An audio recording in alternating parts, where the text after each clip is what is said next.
All right, we have number 4 here. We're going to find the surface area of this object.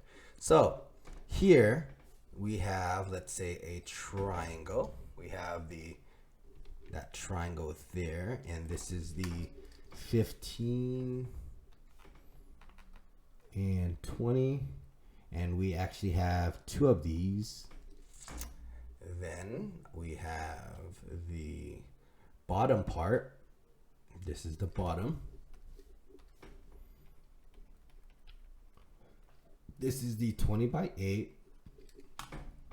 Then we have the left side.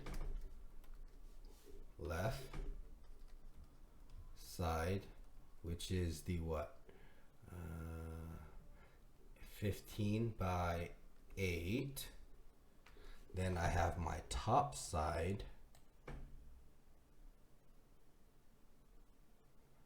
Okay, and I have that as 8 and by something. Do I have that? Oh, I don't. I don't have that. I have to use Pythagorean theorem. So look, I have to use Pythagorean theorem to get this side.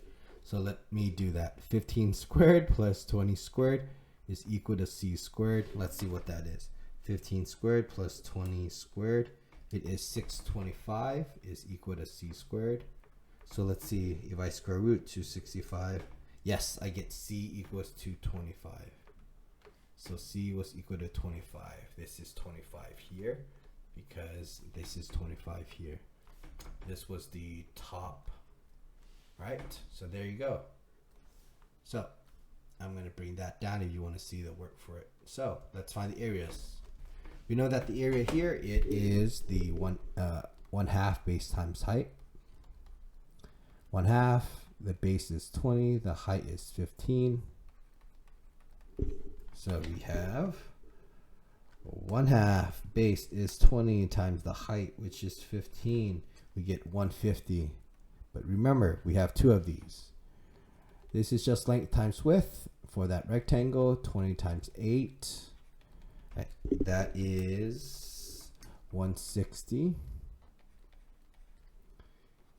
This is also length times width. This is 8 times 15. We get 120. Here, length times width. 25 times 8. We get the area here is 200. All right, so we need to find the total. Total surface area is, we have 2 of the 150s, 1 of the 160s, plus 120, plus 200. And again, the reason why we have 2 of this is because, do you see how the triangle's on the front and behind? Okay. This object has a total of 6 sides. Okay. 1, 2, 3, 4, 5. No, 5 sides, I mean. Yes. Okay. So 2 times 150 plus 160 plus 120 plus 200. This gets you 780 as the total surface area.